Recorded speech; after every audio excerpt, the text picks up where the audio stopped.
Welcome back to my artisanal living video series, and today I'm filming a lot later than I normally do because I spent the morning actually handcrafting out here, and I thought then I could just talk to you and I can put the video over the top of it rather than trying to talk while I actually make, because I do end up getting quite immersed in my making and I can't always express what I'm thinking at the same time. But today's project that I was working on was actually reworking some necklace pendant designs that I had created with bone, first of all, bone and leather, and then some wiring. And I'll actually show you this first one. It was a set of bones that a friend gave me, and she is a fellow bone collector, a passionate nature lover. And so these bones here are actually, there's a bird bone at the top, and then there's a fish bone that I've used at the bottom. And then I used some bone beads and a rock of citrine, like a crystal, citrine crystal that sits in the fish bone. The reason I reworked this design is because the leather, when I attached it, I just had the leather attached to the bone at the top, and it kept collapsing in on itself while I was wearing it, and I found that really frustrating. I kept having to readjust it. So what I added today was this fine copper wire. It's not copper, it's coated aluminium, I believe, which a friend gave to me. So actually I want to show you that. It's some of this wire here, and the way that he attached it to the stick, like it's just a branch that he has collected from the property, his parents' property out in Young, and then he just drilled holes into the branch and he wrapped the wire around and threaded it through the holes so that it's easy for storage and transportation. I just love the stick. I think the stick is beautiful.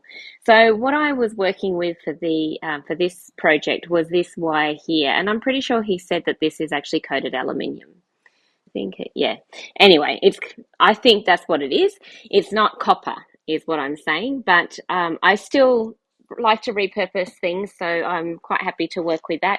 And I thought that colouring went really nicely with the citrine, the colour of the citrine crystal. And so what I did was I wrapped this wire around the centre of the bone, the central part of the bone, so that the leather wouldn't keep moving, because I didn't want to actually glue the leather to the bone. And part of the reason being, and I probably should have done a proper video of this part, but this is an adjustable design, so you can actually push everything up, and all of the cylindrical beads and all, and then it slides down alongside the leather, and so it can be shorter if you want it to be shorter. And the tassels there, that bead moves up as well, but I'm not going to move it up because I want to I like the length that I have it set to, because I wear this fairly frequently and I really like the length of it. So I just, like I've said in the previous video, I'm not sure if it was on this channel, so I'll just tell you again that as an artisan, I like to actually make things and really thoroughly test them before I actually even sell a product. And not all of this is for sale. Some of it is just for me. But I would like to be able to work more with bone. I'm still fairly new to working with bone. And so I'm doing as much as I can to understand the best ways to work with bone and to get what I want out of a design. And so today's focus really was to make this more functional, so I don't have to keep readjusting it when I'm wearing it. That's what I wanted to achieve. But also understanding how to work with a wire. And on top of that, I did another bone project. You'll see in the video footage, I've actually collected, well, the carcass of the tawny frogmouth that I had picked up as roadkill. I actually put that out in a paddock somewhere, and I put it in a paddock away from where the dogs usually roam, and I put a natural cage that I'd made out of willow over the top of it so that things wouldn't come along and eat my carcass, and I just let it slowly deteriorate. And so I went out there few weeks ago now and just checked on it. I've been checking on every couple of weeks just to see. I didn't want to bury it because I wanted to be able to find it easily, which is why I put the cage on top of it. And previously I've buried things and then they've just disappeared. So something's come along and dug it up. So this time I thought I'd put a cage over it and see how it goes. If it didn't break down fast enough, then I would have buried it. And so I went out there and collected the bones, washed the bones. I actually had them soaking for a while. And then I had them in a sieve hanging up on the fence, which gets pretty much most of the day sunlight. I had muslin tied around it and I made sure I hung it up above it's a little dog kennel that we've never used as a dog kennel because we've got big dogs, but we used to use it for the ducks and their ducklings. So that used to be a little oasis for them and separate them from the rest of the pack. But our cat likes to actually go into that little dog kennel, and she feels protected from the big dogs as they run around in there. So I hung it up above that so that the dogs couldn't get to the sieve. And it worked really well. They dried, they had plenty of sunlight, and this morning I took them out of the sieve and just checked on them. And so in that, I picked up one bone. Now the carcass something did end up coming along um, and eating it a bit. It wasn't in the end, it was not the full carcass I put out there. So some of the bones were crushed, and so I had to be very selective as to what I could work with. And I only needed one for this project, but previously I had made this crescent moon um, design with a copper wire as an experiment on what I could do with the copper wire, similar to the earrings I had on in the last video, but I'd made this pendant first. And the whole idea behind this pendant was to, one, work with the copper wire, and then to work with the tawny frogmouth feather. And I really wanted to represent this piece actually represents the shadow patterns and actually illuminating the shadow patterns. And so as I was making it, I was working through the process of my own shadow patterns that needed to be addressed as I go through some pretty big transitions at the moment. And the kangaroo leather, as always, I like to work with kangaroo leather. And for me, that represents moving forward and just keep going in forward motion direction and not always looking back over my shoulder at the past. Even though I am currently living in the place where a lot of my past kind of came undone and unraveled, I haven't yet fully moved forward from that, but the kangaroo does remind me to keep moving forward, and that's why I wanted to make it with the lacing out of kangaroo. And anyway, so I had made this pendant and I had it on the leather lacing, and I like to make things adjustable, and especially things with feathers or fragile components, because when I get into the car, sometimes the seatbelt crushes my pendant. So I will just adjust something, make it shorter so it's not under the seatbelt so it doesn't get squashed. And so this was adjustable, but I had it so it was adjustable at the back of the necklace. And I think about a week ago, I decided to put these little coils that I had created to just add a little feature to the leather strap. So not all of the copper was down the bottom. And I was showing my youngest son after I did it, and he said, "But you can't really see it because it's at the back of your neck." And I went, "Oh, well, that's true. You can't really. So maybe I should adjust the design so that actually becomes a feature." And that's when I decided to get one of the little bones from the actual tawny frog mouth and put that in the design. So I will have photos of what that looks like close up. So I added these little attachments and more coils to make more features and also to hold the leather together. So once it's adjusted, it's pulled up a little bit, the leather loop would be so loose that it could easily fall off the bone, even though I've got it between the copper wire, so it's secure there. But these second set of little loops that I've made that can slide up and down, just weigh it down and hold it in place. So as I have been working with this copper wire, I've been finding it fascinating.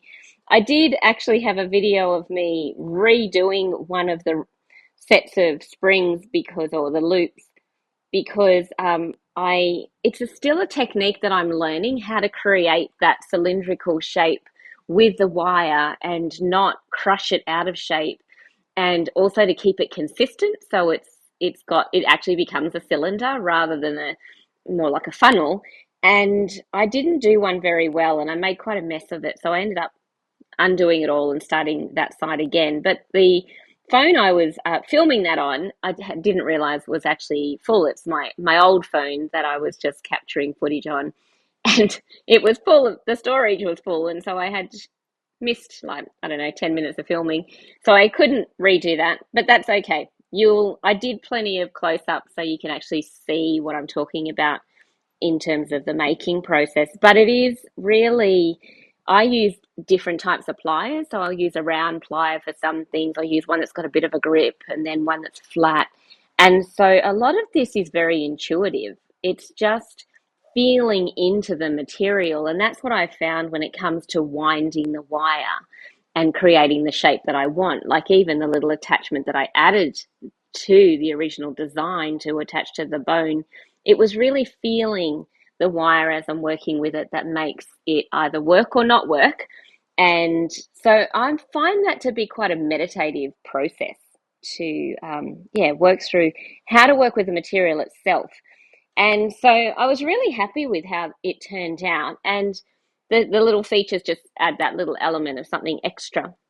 So this other design that I was telling you about to begin with, so the whole concept behind this design is that this is to work from a spiritual level, is working with the upper realm, which is the bird realm, and that's that higher perspective and farsightedness and just looking at things from a bigger picture perspective. And then the middle realm is represented by the citrine. Even though crystals form underground, I chose to work with citrine because it is a rock of abundance, and I love the fact that the earth has so much abundance, and like, so that was why I used the citrine. And then the fish bones were for the lower realm, and that's, going within and really going deep and what's the underlying challenge here. And then again, we've got the kangaroo leather for, moving forward and just keeping that momentum going despite our challenges. And then I've got repurposed beads, which I work with. And the repurposed beads I like to associate with the fact that even though we have challenges in our past, there are gems that we can take, that we can carry forward into our future, and to do things with greater awareness and understanding. So they're the little gems from that. Now, when you see the photos of these like bird bones, I have not, even though I've worked with a lot of feathers, I haven't actually really studied bone, and I'm fascinated by the curls that are in these bones. And so I would like to understand which bones connect to what and how. That is something I would like to explore a little bit more. But both of these designs have the bones that actually have the little curls in them, and they're beautiful. So the thing that I really worked through when I was creating this design was one challenge I've found with copper wire is knowing how long to start with the piece, like what length to begin with to get to achieve what I want to achieve. And I was actually quite pleased that I was very close in getting the second set of, like, the second loop when I redid it. Because usually I cut two at the same time. So I'm at least working with the same length. And then I've just got to try and keep the depth of the curl the same, and the circumference of the loop the same. But I ended up being just a little bit off with the second one when I cut the length, but it was enough to just cut it back a little bit, and it was fine. But the other thing I've been doing is actually sanding the edge of the copper wire I've got an old strip of belt sander that I've kept. I mean, I've got plenty of sandpaper in the shed, but just in here I keep that. And it's really good just to take off that sharpness on the edge of the copper wire. So it's been fascinating understanding how wire works. An element that I hadn't tried before making this design with the crescent moon was I had never actually flattened wire before, and I just didn't realize how much stronger it became when you do that. So that was a really interesting experiment, which I don't have any footage of. I mean, I think I took it when I first made it for Instagram, but for this video here, I'm just going to talk you through it. But I use one of these, like just a round hammer, little carpenter's hammer. This is an old vintage hammer. It's beautiful. I love it. So depending on whether or not you want to use the round side or the flat side, it actually changes the way that the finish is once you're hammering it. And I do that on a little anvil. I've got this very little metal anvil that I just love. I've had that for many years. So that was really fun to play with and just to rework these designs and just to take them up to another level. I think I'm really happy with them. I'm looking forward to wearing them more and seeing if there's anything else I would do to the design to make it more functional. But the other thing I wanted to share with you today, I told you about the stick that my friend gave me with the wire. I love that. I actually leave this out in my Zen den and because I just love the look of it. But the other thing that he made for me was this little box here, which is, he called a Japanese lockbox design. And so it's got, I don't know if you can see the lines, it's got this panel here with this little piece that slides out and then that slides across and the lid comes off. And I've been storing my copper wire that he actually gave me. So these are all vintage package copper wire in different grades. And I also keep in there all of my little pliers and some shears, which I use. Often I use these shears in the house as well. And I've also got my thread, my leather working thread and needles, because these are the types of things that I will sometimes use inside the house. And I've also got plenty of bamboo pegs in here because these bamboo pegs are fantastic. I use these a lot when I'm gluing things and holding them together. And so I often take this box in and out of the studio shed because it is easy to just cart into the house and out with everything. I mean, in this shed, I've got several tins and locations for different tools and things that I work with on different stations. But these are just things that I work with most of the time. So I was so happy to get this box because at first I didn't know what I was going to use it for, but I just loved the box. And then it was very clear very quickly as to what its purpose was. So just thought I'd share that with you. Very clever little design. And it's those things that, again, add to the magic of our lives. So that's today's little crafting effort. And I hope what I've shared with you actually gives you some inspiration on trying new things, working with new materials and new methods, and not being afraid to redo something because, that's a part of our learning. It is actually going again and saying, now that I've worn these, I've noticed that it's much better. It would be much better if it did this. And that helps us actually expand and evolve in our skills and our design skills. So that's what I like to do. Play around, discover new ways, try again. So I hope you enjoyed this video. I don't know yet what I'll share in the next one. I'm just letting this evolve organically, as I said in the introductory video. So just having fun with it. And I hope you're having fun with whatever you're working on in your little neck of the woods too.